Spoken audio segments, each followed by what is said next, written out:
Bonjour à tous, aujourd'hui nous allons traiter un problème qui consiste à déterminer la parité de cette quantité-là, qui est la partie entière de 2 plus racine de 3 puissance n. Quand on dit que l'on veut la parité, on cherche à déterminer la parité, on cherche à savoir si cette quantité-là est paire ou impaire. Alors, a priori, on ne sait pas si la parité dépend de n. Donc ça sera aussi quelque chose à déterminer, savoir si en fait on est fonction de l'entier n qui est un entier naturel.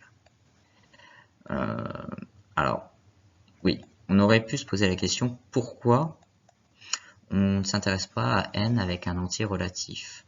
Tout simplement parce que si on s'intéresse à n'importe quel entier relatif, mais qu'on se restreint qu'aux entiers finalement négatifs, non nuls, on va pouvoir représenter 2 plus racine de 3 puissance n, avec n qui du coup sera un entier strictement négatif, comme étant le rapport de 1 sur 2 plus racine de 3 puissance moins n.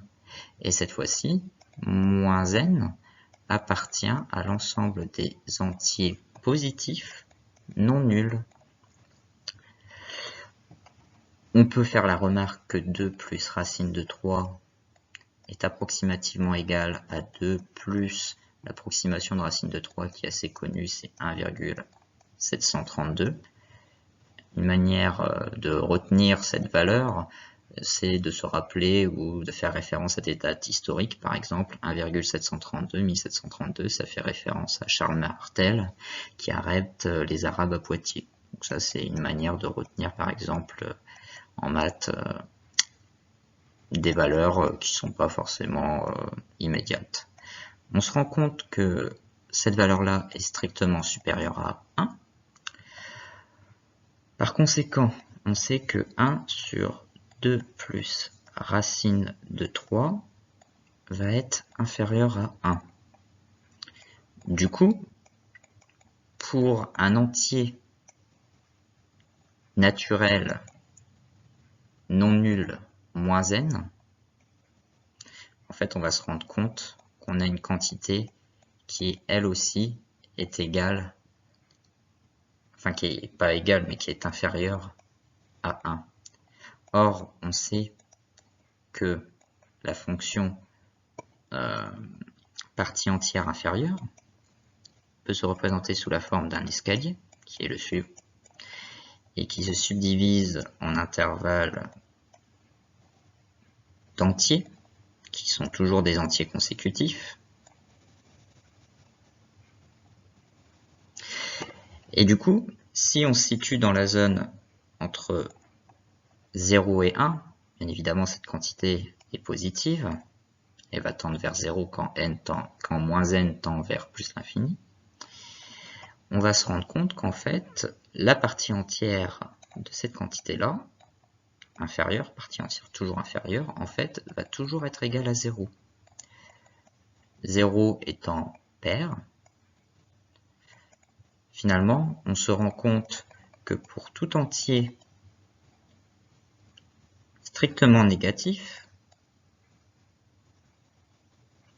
il est finalement assez évident de dire que la partie entière inférieure de 2 plus racine de 3, le tout puissance n, en fait, peut toujours s'écrire de la forme 2 fois k, avec ici k qui est un entier et plus précisément k qui est égal à 0, parce qu'en fait on va se rendre compte que ce sera toujours égal à 0, la partie entière de cette quantité pour le n appartenant à un tel ensemble.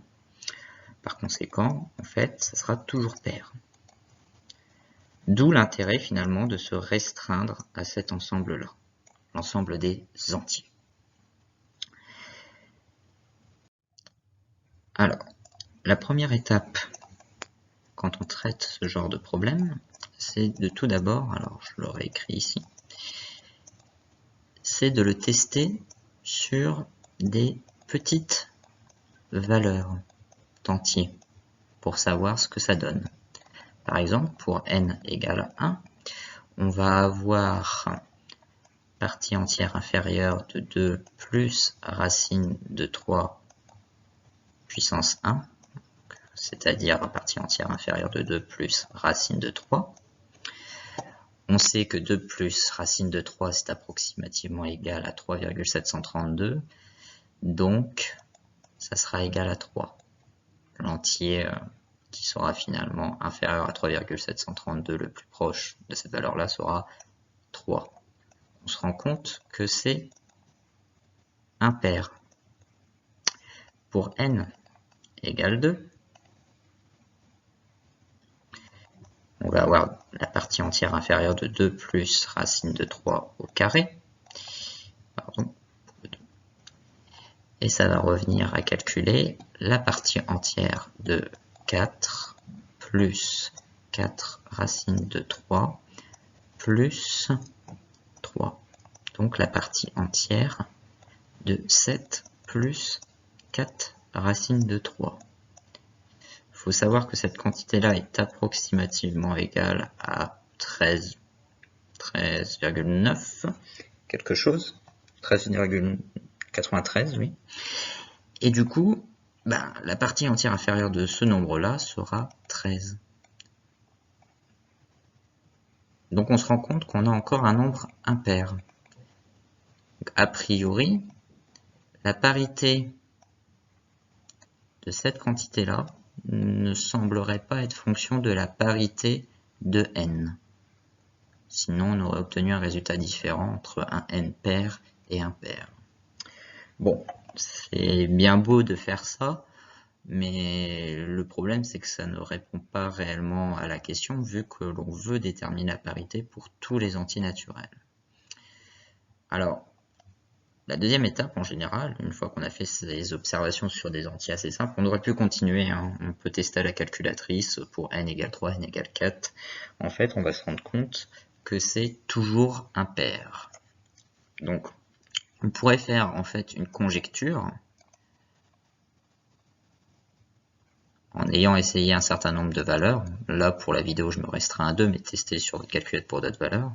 En fait, on pourrait dire que tout simplement, la parité de 2 plus racine de 3 puissance n, partie entière inférieure, sera toujours impair.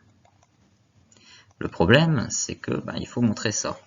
Par récurrence, ce n'est peut-être pas, c'est ce qu'on pourrait se dire. On pourrait par exemple raisonner par récurrence sur n. Après tout, on a fait l'initialisation. D'ailleurs, j'ai oublié au passage n égale 0. Hein. Alors n égale 0, c'est très simple, vu qu'en fait on va avoir n qui est égal à 0, donc on va faire puissance 0. Donc en fait, on va faire la partie entière inférieure de 1, donc ça sera égal à 1, ce qui fait que c'est également impair. Mais du coup, si on revient à l'idée de la conjecture, si ce que l'on cherche à montrer, c'est qu'en fait la parité est toujours impaire, quel que soit l'entier, la démonstration par récurrence n'est peut-être pas forcément la plus évidente. Peut-être en jouant sur des inégalités de parties entières, hein, on peut peut-être réussir à prouver la parité, et encore, ce n'est pas forcément la méthode pour moi la plus adaptée.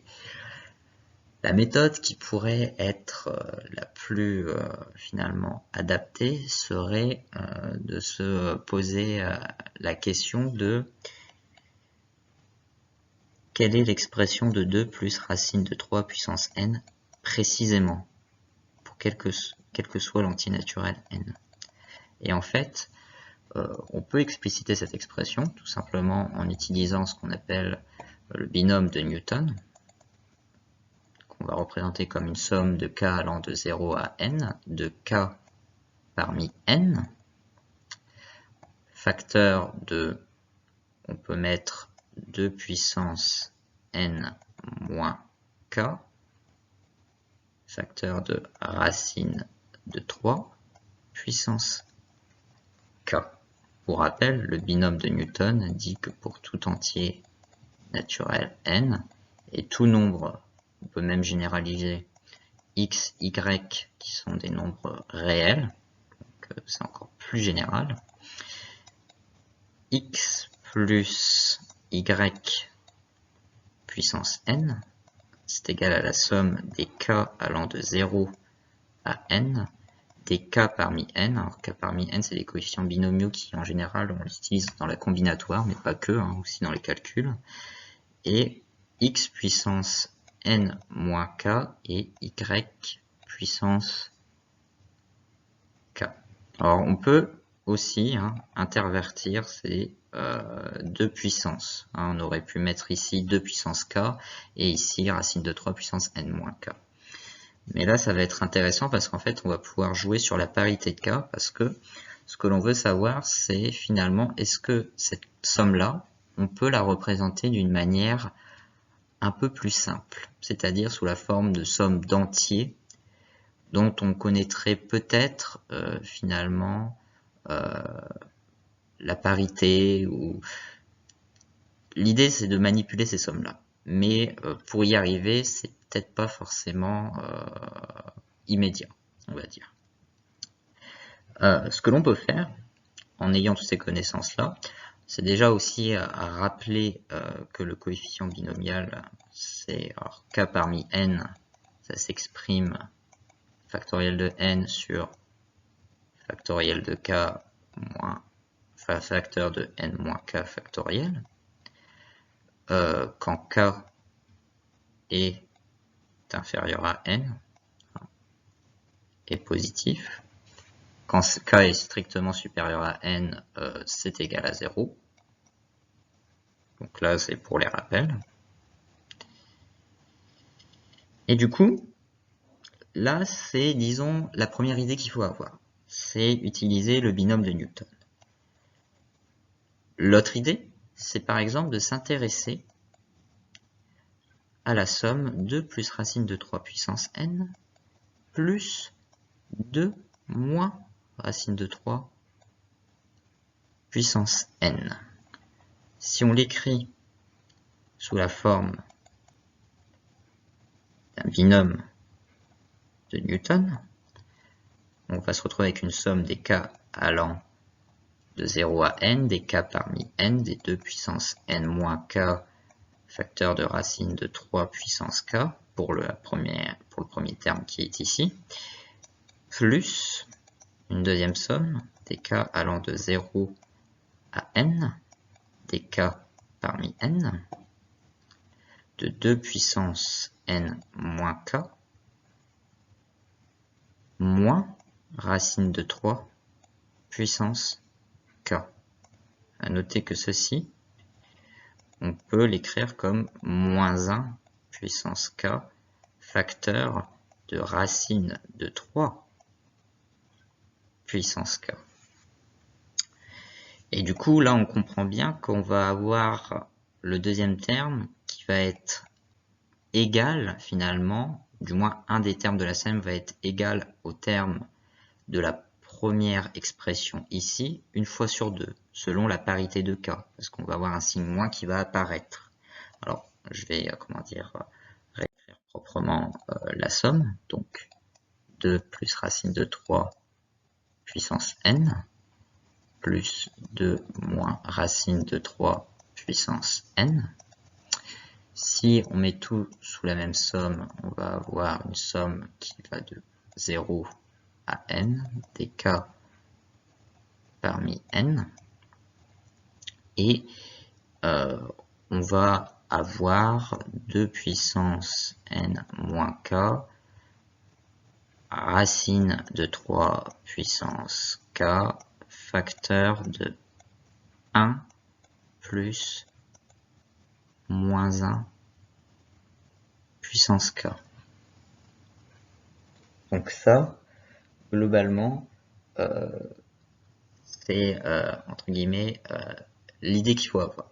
C'est le coefficient, enfin le binôme de Newton, et faire la somme de ces deux-là. Pourquoi? Parce qu'en fait, on va se rendre compte que selon la parité de k, on va pouvoir simplifier l'expression. Effectivement, si k est impair, en fait, ça va valoir 0. Sinon, ça va tout simplement valoir 2. Donc voilà, ça c'est la première chose que l'on doit faire. C'est simplifier l'expression, c'est-à-dire qu'en fait, on va avoir k allant de 0 à n, avec k qui est pair, et ben ça va être égal à une somme de k parmi n de 2 puissance n moins k, et on va avoir racine carrée de 3 puissance k, et là on a un 2, mais le 2 on peut le sortir de la somme. On peut le mettre ici, parce qu'il ne dépend pas de k, tout simplement. Alors là, ce qu'il faut faire, pour bien comprendre ce qui se passe, c'est que, qu'est-ce que c'est que cette condition k pair, concrètement, quel impact ça a dans la somme, à part simplifier cette expression-là. Et bien en fait, si k est pair, on peut l'écrire sous la forme de 2 fois m, ça c'est égal à k, et k est compris entre 0 et n. Du coup, ce qu'on peut faire, c'est déterminer m, la valeur de m, c'est 0 divisé par 2, et n divisé par 2. Ce que l'on remarque, c'est que m est un entier. Donc quand on dit que c'est inférieur ou égal, en fait c'est inférieur ou égal à la partie entière inférieure de n sur 2. Et ça, en fait, c'est égal à 0. Donc ce que l'on peut faire, c'est tout simplement réécrire la somme en éliminant ce terme qui peut paraître un peu obscur dans notre somme finalement, et dire que l'on somme de m allant de 0 à la partie entière inférieure de n sur 2. Et là, on va avoir, on n'oublie pas le petit 2 ici, on va avoir k qui va être égal à 2m, n. Ici, on va avoir 2n moins 2m. Ici, on va avoir racine de 3 puissance 2k. Donc, en fait, ce qu'on va avoir, c'est 2m, pardon, 3 puissance m, parce qu'on va mettre la puissance 2, on va la mettre sur la racine carrée. Et du coup, en fait, ce qu'on se rend compte, c'est que ici, on a un nombre pair. Je m'explique. En fait, cette somme-là, si on exclut le petit 2 ici, cette somme-là est un entier. Effectivement, quel que soit m appartenant à 0 partie entière de n sur 2, on va avoir 3m qui va appartenir à l'ensemble des entiers. De même, quel que soit finalement n appartenant à l'ensemble des entiers naturels et quel que soit, ça c'est la première vérification, ça c'est la deuxième vérification, quel que soit m appartenant à l'ensemble des entiers compris entre 0 et n sur 2, en fait, on va se rendre compte tout simplement que on a 2 puissance n moins 2m qui appartient aux entiers. Alors, pour comprendre ça, on peut essayer de trouver une inégalité en fait de la partie entière qui est assez classique. On peut la représenter comme ça, la partie entière.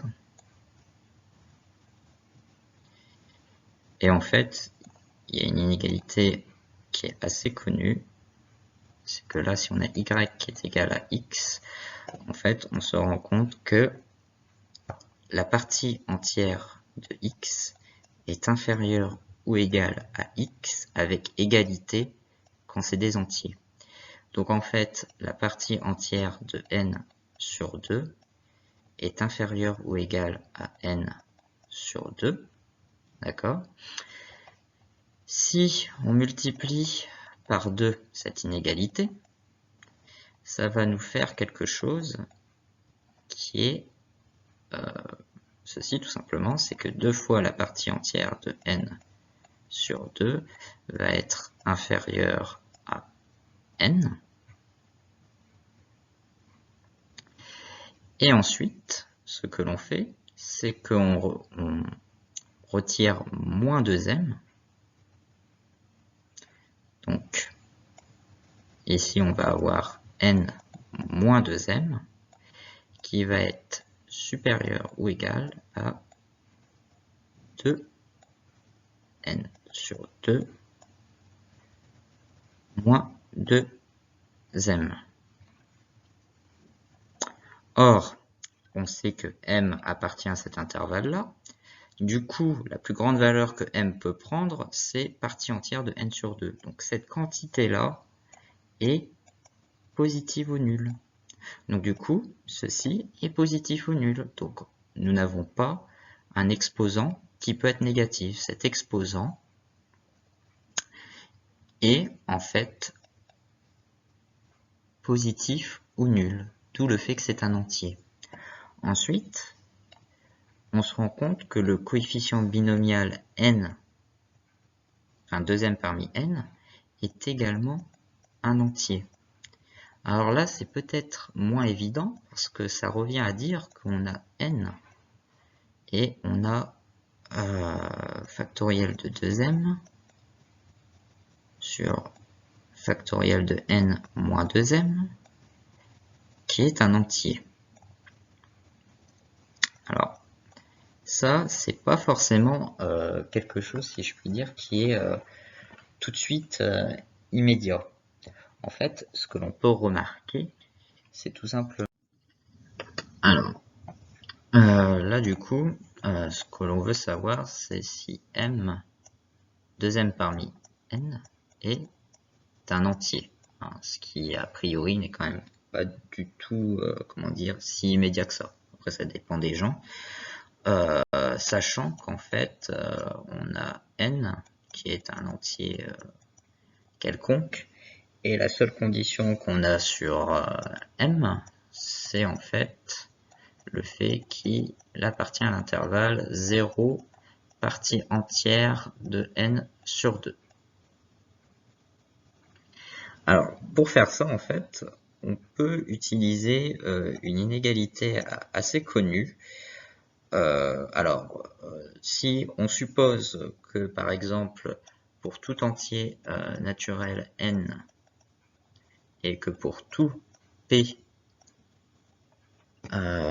qui est aussi un entier naturel n, la factorielle de p parmi n se définit par factoriel de n sur factoriel de p facteur de n moins p factoriel, ou 0, si ici p est strictement supérieur à n, et sinon si p est inférieur ou égal à n et supérieur ou égal à 0.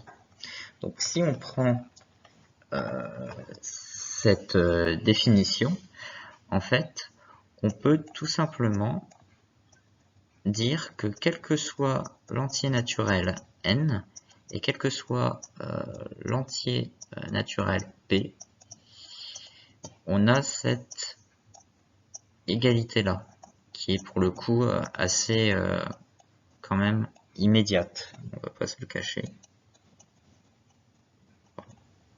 P parmi n plus P plus 1 parmi n, qui va être égal à n plus 1, P plus 1 parmi n plus 1. Alors, je fais souvent l'erreur quand je lis les coefficients binomiaux d'intervertir le P parmi n et le n parmi P. Hein. Faites pas comme moi. Et donc ça, c'est assez simple à démontrer, parce qu'en fait, il suffit juste de se ramener à la définition des coefficients binomiaux. Donc là, bien évidemment, alors là, je ne remets pas les quantificateurs, hein, mais en fait, on peut prendre n'importe quel P, n'importe quel N, sous condition que l'on respecte cette définition du coefficient binomial, bien évidemment. Si on la respectait pas, cette définition du coefficient binomial, notamment si on disait pas que c'était égal à 0 si P est strictement supérieur à N, en fait, il faudrait imposer une condition. Il faudrait que P appartienne à l'ensemble des entiers qui comprennent 0 et qui va jusqu'à n que l'on exclut. Pour la raison très simple, c'est que si p est égal à n, ben on se rend compte que ici, on va avoir p plus 1 qui va être plus grand que n, et du coup la définition n'a plus de sens si on se restreint qu'à cette définition-là. Donc il faut la mettre égale à 0 si p est strictement supérieur à n. C'est la condition.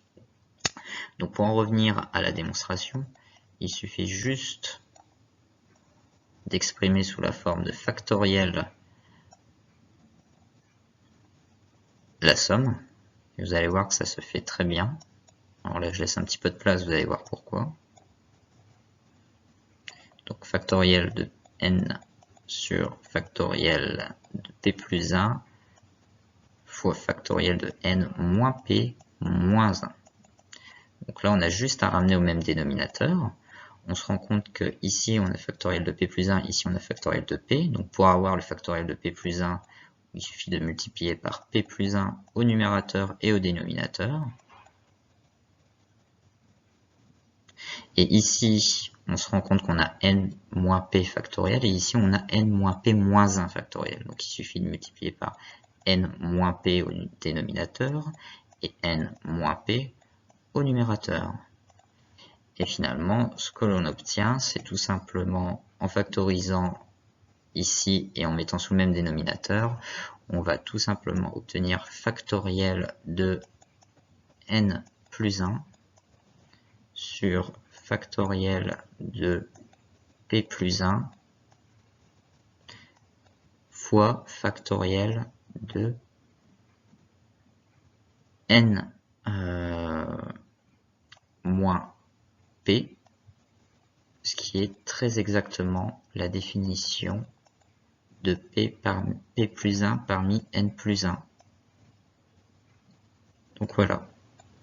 Donc ça, en fait, on va utiliser cette propriété-là pour montrer que quel que soit l'entier naturel n et m restreint à cet intervalle-là, en fait, on a ceci qui est, comment dire, un entier naturel.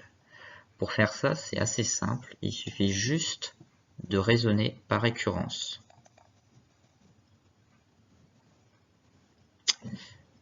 Donc, comme vous le savez, le principe de récurrence est basé sur le principe du modus ponens, donc il y a l'initialisation, et on doit montrer l'implication du rang n vers le n plus 1, en supposant que le rang n est vrai. Pour n égale à 0, on se rend compte que quel que soit p, alors très important, hein, la récurrence va porter sur le n, hein, parce que ici on remarque qu'on a deux quantificateurs. En fait, le p ici est quelconque, on s'en fiche. Il peut être n'importe quel nombre. On se rend compte qu'en fait, n parmi p parmi n, encore l'erreur, et ben en fait ça va soit être égal à 0, si tout simplement p est supérieur strictement à 0, et sinon ça va être égal à factoriel de 0 sur factoriel de 0 fois 0, donc en fait ça va être égal à 1, si p est égal à 0. Donc dans tous les cas, on se rend bien compte que ça, c'est un entier, vu que c'est soit égal à 0, soit égal à 1, selon la valeur de p. Et en fait, on va supposer ici que au rang n, quel que soit p appartenant à n, on a p parmi n qui est un entier.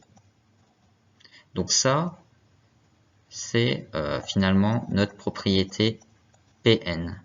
Et nous, ce qu'on veut, c'est montrer que Pn implique Pn plus 1 sous l'hypothèse qu'on dit que Pn est vrai. Donc, en fait, c'est pas très compliqué parce que on a montré ici cette égalité. En fait, on a montré que, par exemple, si on se fixe au rang n plus 1, en fait, quel que soit p appartenant à n, on va avoir n plus 1. Là, on va avoir P plus 1 parmi N plus 1, qui est égal à N P plus N et P plus 1, P plus 1 parmi N. Or, comme je l'ai dit, la propriété inclut le quantificateur quel que soit P. Donc, ceci est un entier quel que soit P, ça tombe bien. Mais ici, on prend P plus 1, mais c'est aussi un entier naturel en fait. En fait, on aurait pu nommer ça P1 qui est égal à P, et ici, on aurait pu dire que c'est égal à P indice 2. Mais dans tous les cas, en fait, on a la propriété au rang n qui est respectée. Et du coup, on a la somme de deux entiers, ce qui fait qu'en fait, quel que soit P, un entier naturel, on a P plus 1 parmi N plus 1, qui est un entier naturel. Alors, on s'en fiche du P plus 1, vu que c'est pour n'importe quel entier naturel. Du coup, on a bien montré que ceci, c'est vrai.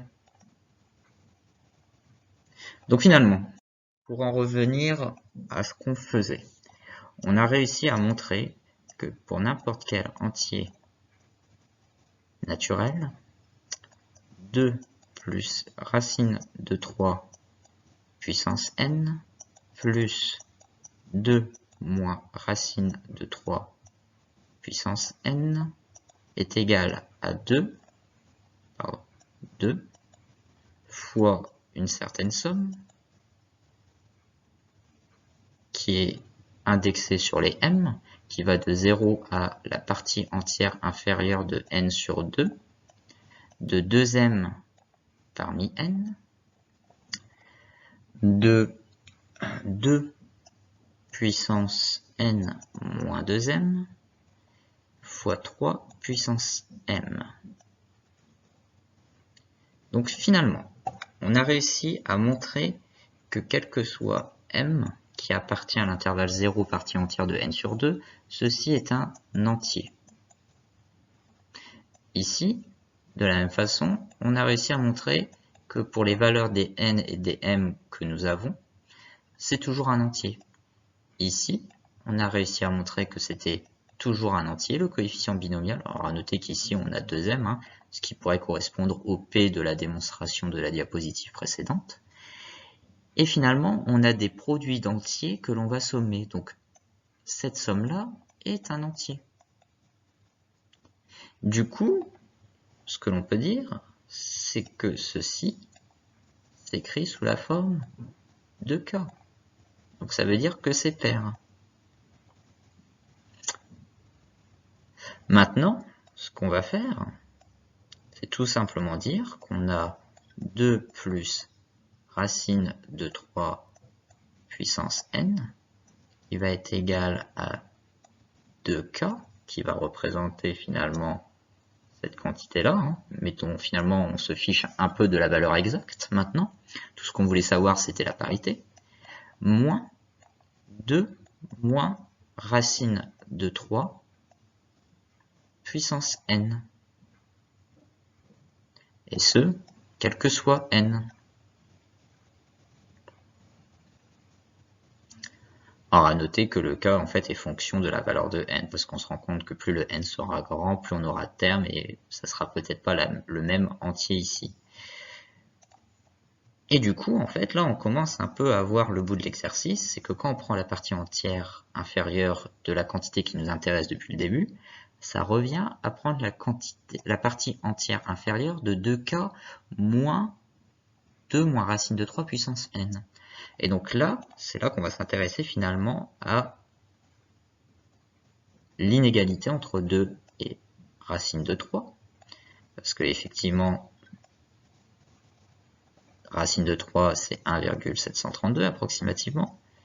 Ce qui va faire qu'en fait, on a 2 moins racine de 3 qui est supérieur strictement à 0 et inférieur strictement à 1.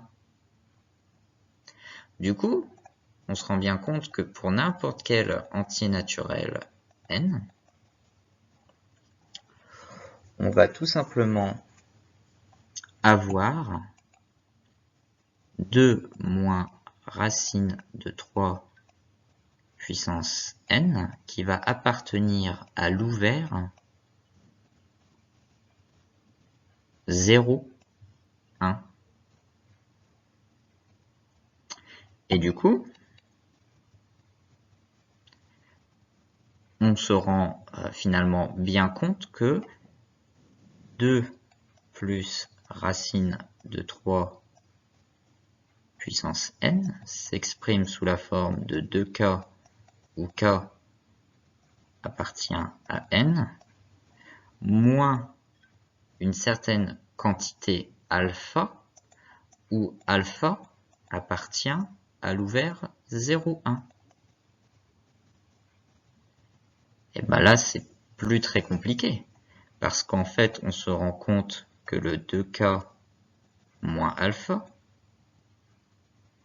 sera toujours supérieur à 2k moins 1 et sera compris entre 2k.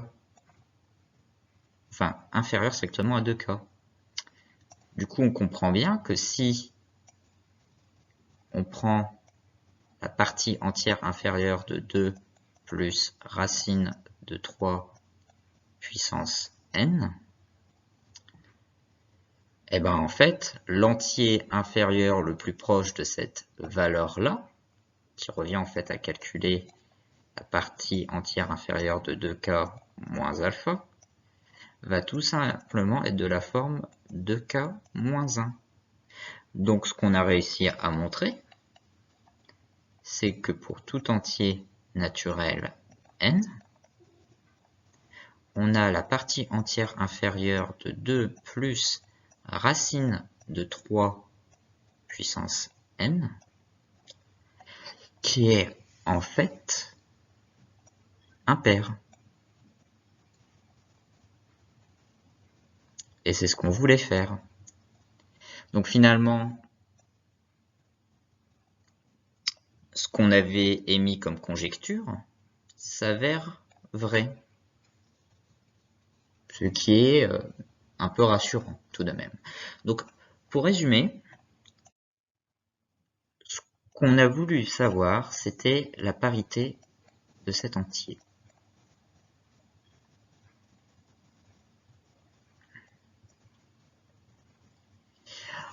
En général, quand on a des sommes de deux termes à la puissance m, le réflexe qu'il faut avoir, c'est souvent utiliser tout simplement le binôme de Newton.